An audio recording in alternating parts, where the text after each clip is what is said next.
Hello, my Aloha tribe, and welcome to the Aloha Perspective, where you get a little bit of something and a whole lot of everything. Happy Tuesday. It is Tuesday. We are here. I apologize for those of you that come on live. I'm a little bit late. Try to do too much in a very short amount of time, and, unfortunately, I lost a little bit of track of time. So, anyways, here we are. Today's show is going to be about radical acceptance.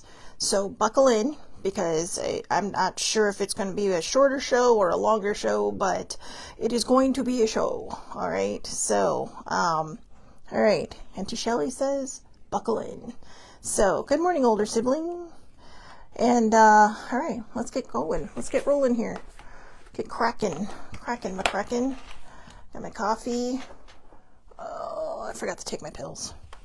Anyway, all right, radical acceptance. So I got this from Karma Gaia, and when I tried to click on the article, it looks like Karma Gaia may not exist anymore, which is, thank you, Muddy, for being here. I know you're running behind too, so, and poor older sibling fell back asleep. Good morning, cousin. I love that. She calling me Auntie Shelley. That's right. Auntie Shelley is here to talk to you about radical acceptance. I'm going to try that on for a while, see if it fits. So anyways, yeah, thank you, cousin. So anyways, good morning, everybody, and good afternoon, good evening, wherever you are in the world when you watch this.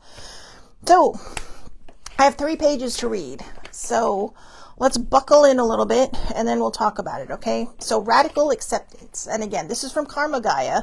I'm glad I had the email sent to me when I did, because if it doesn't exist anymore, or they changed their name or whatever, I'm kind of sad, because this was a wonderful site and had a lot of insightful things to talk about. And this is basically, I think, their experience. So radical acceptance is a core principle of DBT, dialectical behavior therapy, developed by psychologist Marcia Linehan. Sorry, my writing. Linehan. At its simplest, it means completely accepting reality as it is, not as you wish it to be. The radical part refers to accepting something completely from the depths of your mind, heart, and body.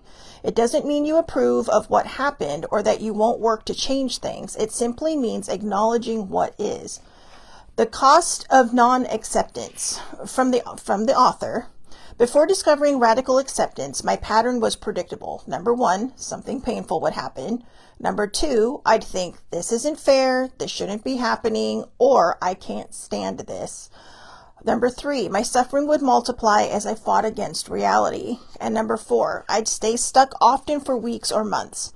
What I didn't realize was that my resistance to painful situations was creating a second layer of suffering, one entirely of my own making. So, how to practice radical acceptance it isn't a one-time achievement, but a daily practice. Here's how we incorporate it.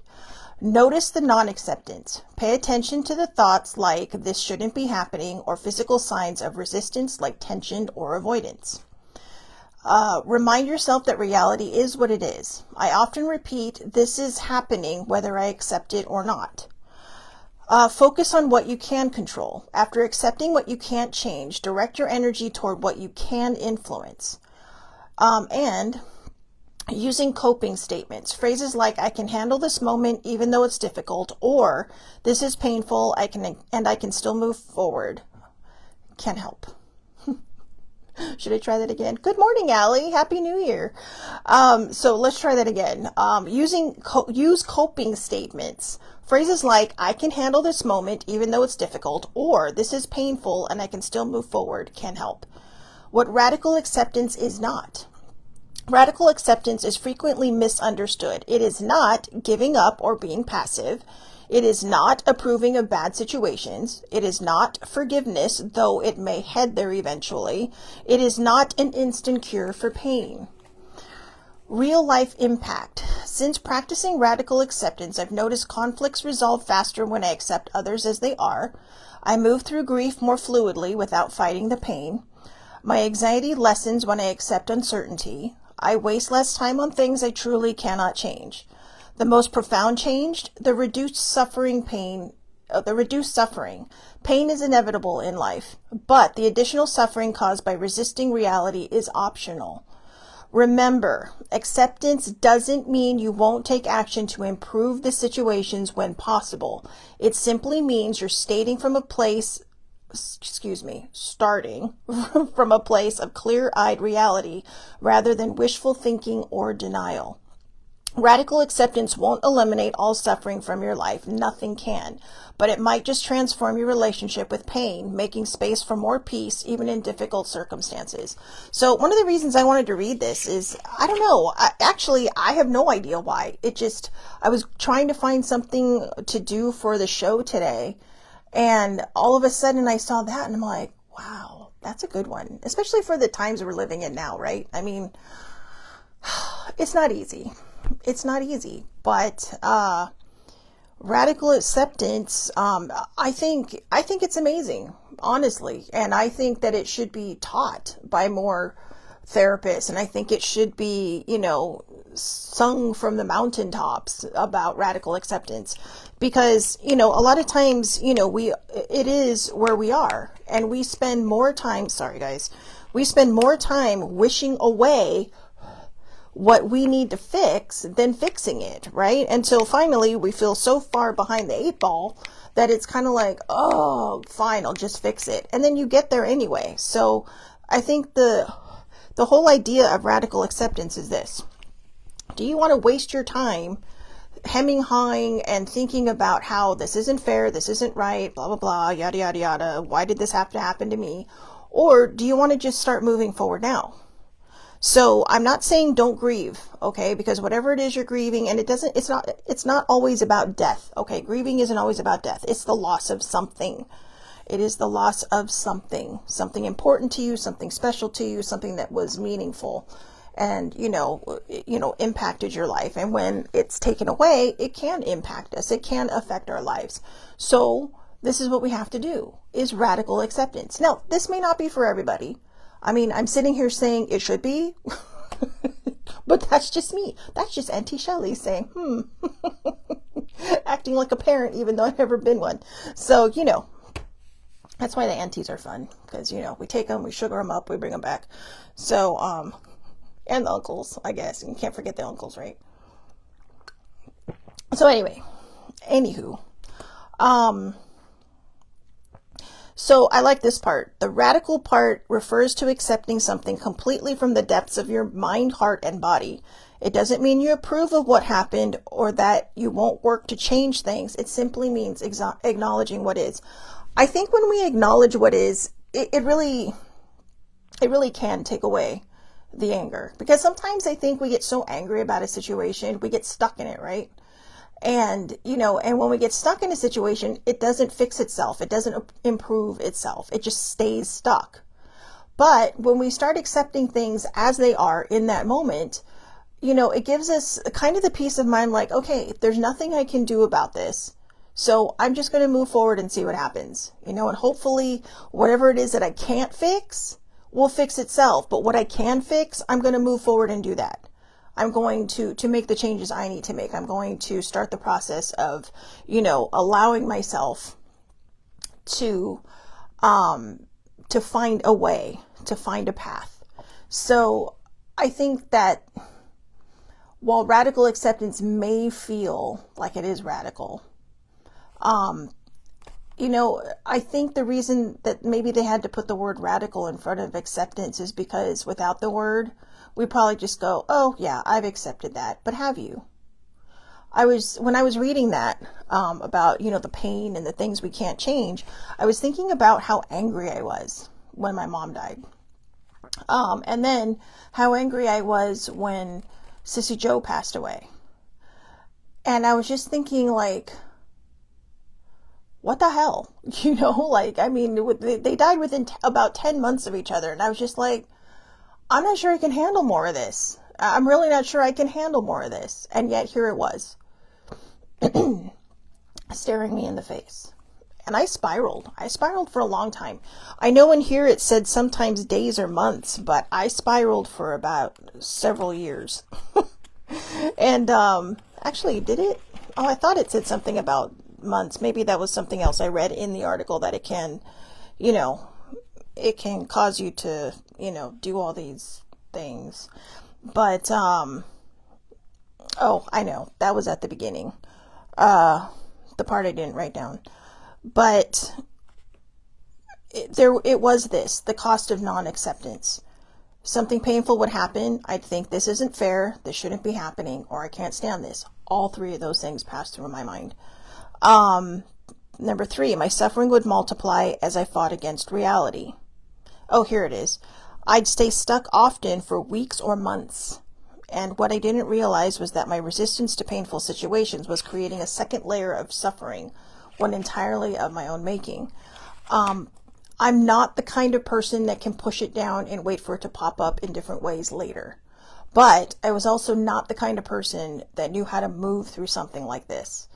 That was I would have to say, of all the things I've been through in my life, even the trauma I had to heal myself through, that was the most challenging moment of my life.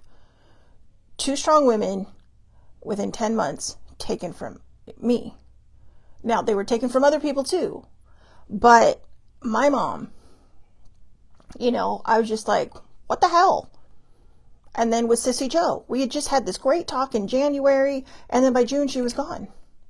And in January, we laid it all out on the line. It's like, well, we got to stop doing this to each other, because, you know, we're just, you know, I didn't know the term hurt people at the time, but that's what her and I were doing to each other. We were both hurting people, and we were both hurting each other because of that. And it wasn't right, but we didn't know. We didn't know any better. And I know that if she hadn't died, we would have found a much better footing than we did. And that talk that we had in January became the talk that I had with my mom about a week or 2 before she passed. Don't leave anything left unsaid. But that January, I didn't think that was the talk. I thought it was, hey, look, we finally found our footing. And we did. The next 6 months, we didn't even argue. And then she was gone. Just like Mom. And it was very hard to accept that. And, you know, I feel the sadness coming up now, because I think I was more angry than I was sad for a very long time. I've known people that have sat in their grieving as if they were grieving from day one for years. I can't let this go. It was my mom's. I can't let this go. It was my dad's. I can't let this go. I can't let this go. And I felt the same way for a while. I was the same thing. I can't let this go. I can't let this little souvenir newspaper from this place that I'll probably visit one day go, because my mom gave it to me. And then one day I realized these are just material things. And I can hope that I sit with my brain. I don't have any videos of my mom's voice. I don't have, when I got my last new phone, they wiped it, and I asked them not to. And I think there would have been a way that they could transfer everything over, but instead, I think the guy made a mistake, and it wiped out the last time my mom sang happy birthday to me. And, I was devastated. I was devastated, because that was her voice. That was her voice.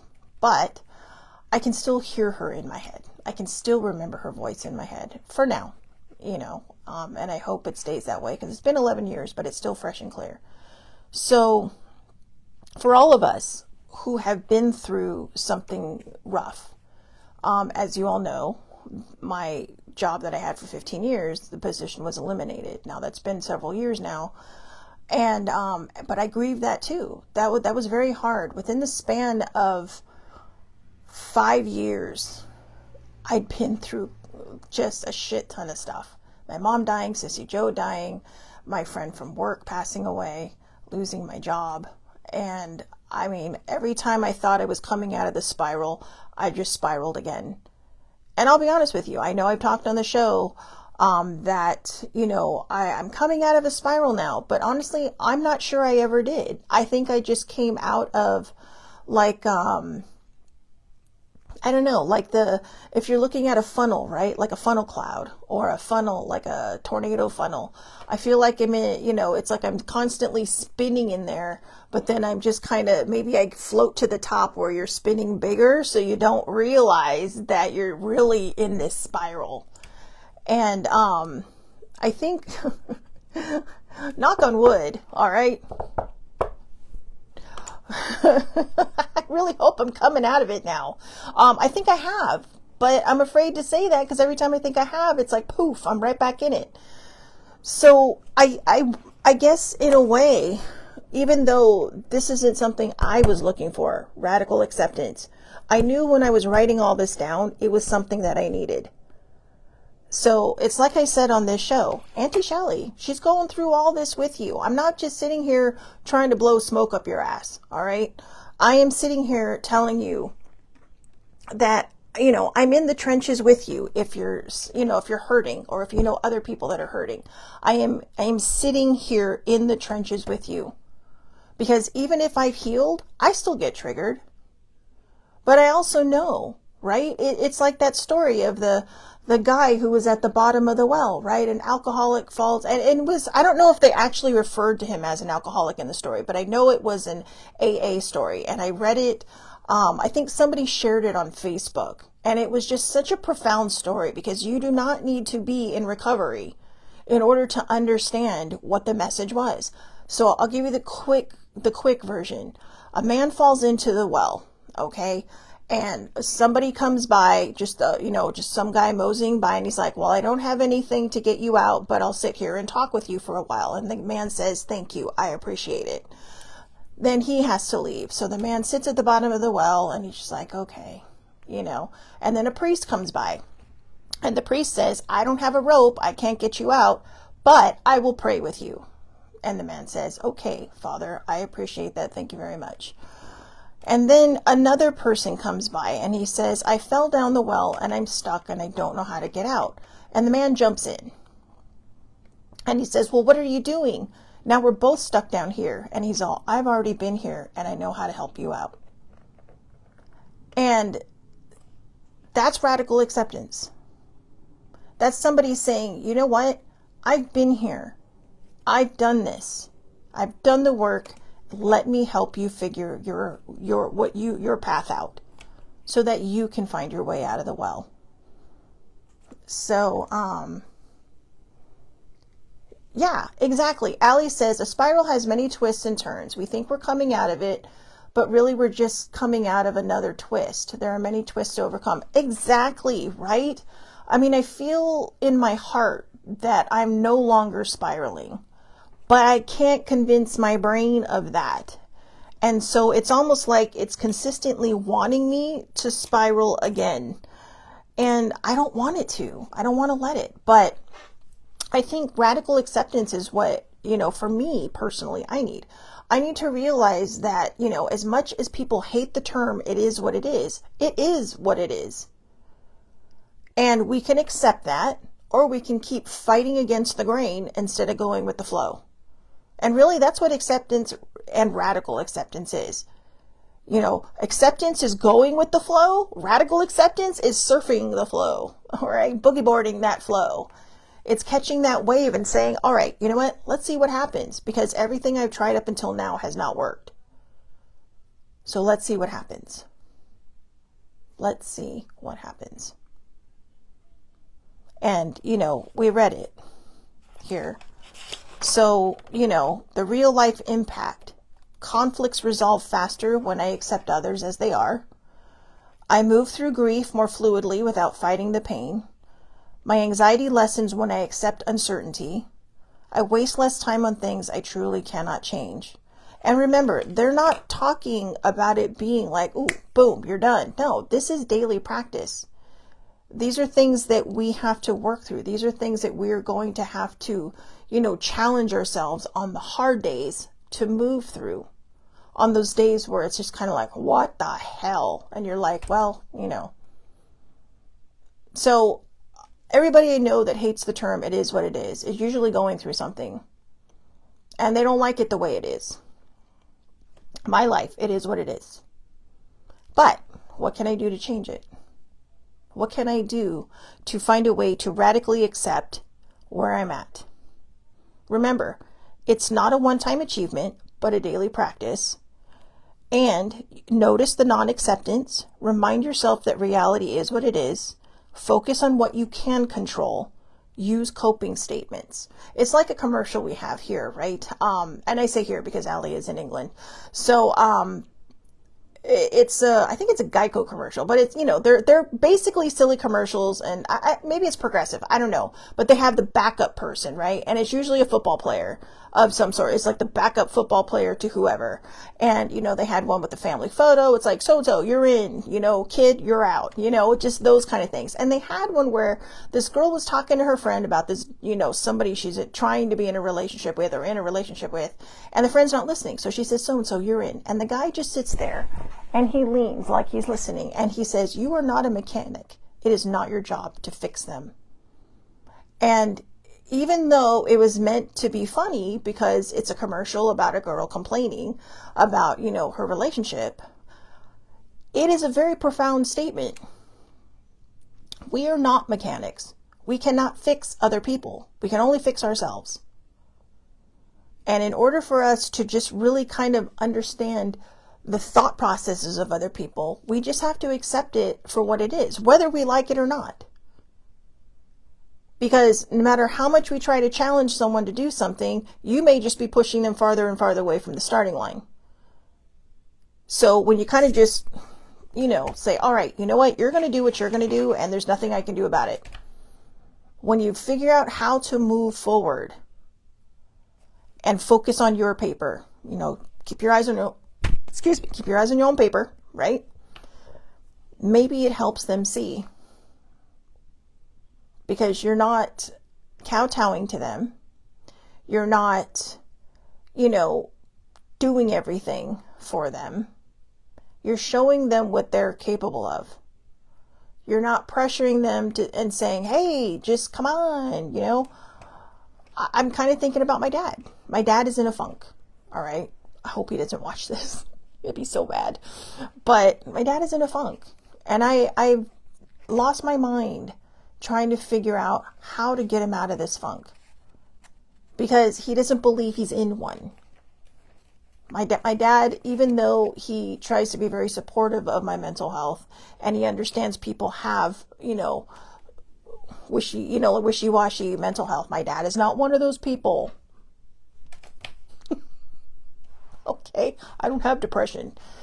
I told him it was situational. I don't have depression. I'm not like you. And it's like, okay. And don't take that the wrong way, all right? Like I said, my dad comes from a whole different generation, and the fact that he does his best to be supportive of my own mental health, despite making comments like that. That was a jab, because he knows I'm right. He just either won't admit it or can't admit it, because I think we have stigmatized mental health so much that when you mention the D word, people automatically think, oh my God, I'm falling apart. No, it's situational. You had a rough year last year. You're going to bounce back. And I told him, I said, no, you're not me. I have a chemical imbalance. You do not. I have pills that, balance my imbalance. You don't need those. So, it's just, but after reading this, I realized, you know what? I just have to let him do it on his own time, whether I like it or not. I can keep saying, hey, want to do this? We'll see. And I can say, hey, you want to do that? I don't know. But I'm going to do it anyway. So, I don't know. Cousin Jeannie, are you still on? I'm just curious. Because she's gone through a lot of this with me. And, because when I'm not here, her and Dad would go to happy hour. So she was kind of like my eyes on the ground, my feet on the ground and my eyes in the sky when it comes to my dad, especially because she doesn't live that far. But yes, she's still on. So I wasn't going to say this, but I'm very excited because I'm going to the Comic-Con Museum today. And I wanted to make a formal apology to my cousin because I wanted to go alone, but I didn't have the balls to tell her I wanted to go alone. So I kind of just talked my way through it. I think she figured it out without telling me, But I am sorry. I am sorry. I should have just shellied up and said, you know what, if you don't mind, I'd really like this time to go by myself.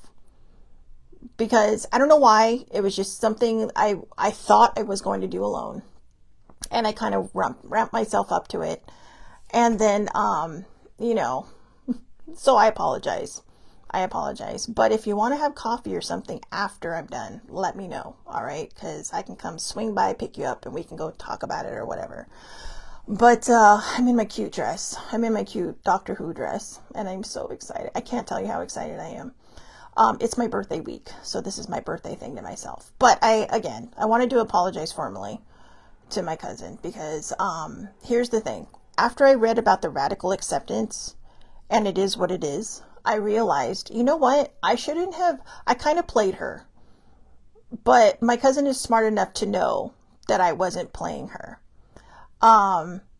Yeah, she has no idea who Doctor Who is about. So she says, yeah, I don't know who that's about anyways. And why spend the money about that? But, I knew she knew. And I'll be honest with you, Cousin Jeannie, I know you know. You were a parent, you're an auntie, and you're my older cousin. So you know how we all are. And, but I appreciated that. And, you know, I'm sorry. That is my radical acceptance. It was something that I was faced with. I did not handle well. And I realized I've got to figure out how to just kind of settle this so that it doesn't bother me anymore. And I radically accepted the idea that I kind of manipulated my cousin out of going with me instead of just saying, you know what, do you mind if I go by myself? It would have been that simple, literally that simple. But yeah, so thank you. And I love you. And let me know if you have nothing else to do later today, because I'm going right after this show. I may upload the show later, but I'm going after the show. So, well, it doesn't open till 10. So I guess I'm going to upload first. But anyways, for all of you who have stuck around, I don't know, I think older sibling fell asleep. Oh, there she is. Oh, I did. I did that to her for London. Oh, thanks a lot, older sibling. Thank you, Cousin Jeannie. I appreciate it. I did. So older sibling and there was a play I wanted to see in 2016. And, it was one of these adventures that I literally bought the tickets first, then planned the trip. And I was so excited. I'm like, older sibling, we're going to London, blah, blah, blah. And then I just, you know, for the metaphysical people out there, I received a spiritual message. For the people who don't believe, it was a dream. Okay, I had a dream. So whichever one, pick from whichever one that says you need to go alone. You need to go alone. You need to go alone because this is going to be your time to heal. It didn't really make me heal, but it definitely showed me what I was made of. My very first trip I ever took all by myself, planned all by myself. I basically did everything all by myself, except for, well, I'll get to this in a second. Older sibling, first thing she said to me is, couldn't you have picked somewhere closer, like San Francisco, to try out traveling alone? I know. So I did have friends. I do have friends. I do have friends over there. And it just so happened that my coworker at the time was flying out about 3 days later after me. So I had feet on the ground in London just in case, and I had friends in the country that my friend that picked me up from the airport, and then I spent a couple days with him and his wife. So which, if you don't mind, since we're venturing in that era, if you could send some good juju to my friend Cheryl. She's battling, so she's got an illness right now, so if you don't mind poofing some good energy. And to Miss Darlene, which is Muddy's neighbor, who is recovering. So, you know, if you don't mind, all you out there. So anyways, yeah, but sorry about that, older sibling. She's never going to let me live that down. It's been 10 years almost, 10 years this March, and she's still, actually, it's been 10 years since I told her, sorry, you're not going. And she still will not let me forget. So, yeah, I apologize. But see, that's radical acceptance. I couldn't fix it. I couldn't change it, but I did what I needed to do. And now I'm coming clean. So I hope all of you have a wonderful, wonderful day. Please, please, please take care of yourselves. Auntie Shelley says take care of yourselves. Because I think as radical an idea as radical acceptance is, I think it's a very positive idea. Because we can't, it really, radical acceptance is what it is. And what are you going to do to change it? What can you do in your life to change that, to move forward in that?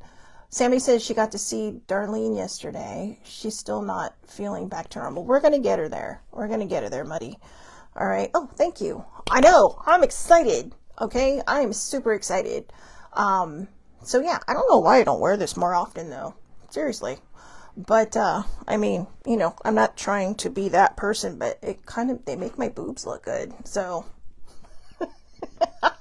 I know. Oh God, and all this stuff comes out of it. I'm not even caffeinated. Okay. This is decaf. All right. So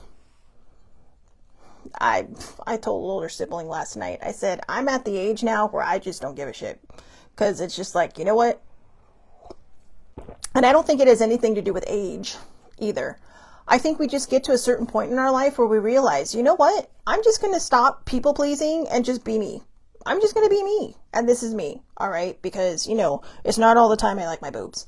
So the fact that, this dress makes him look cute is aces in my book.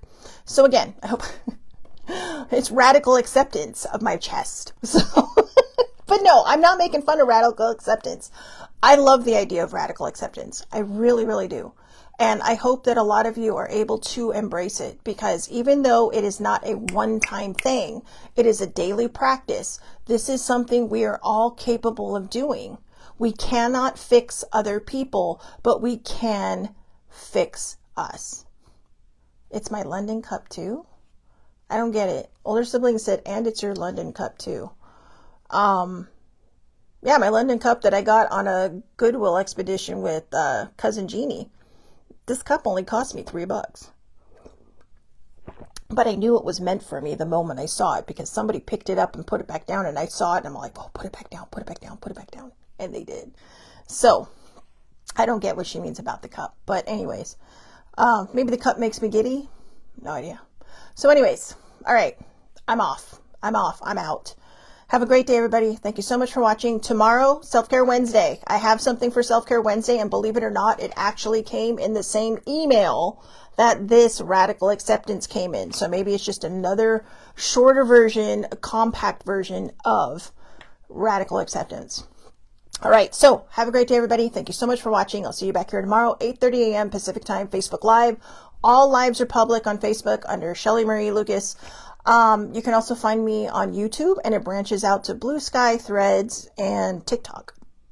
Blue Sky, Threads, and Twitter from there. And then I also upload to TikTok.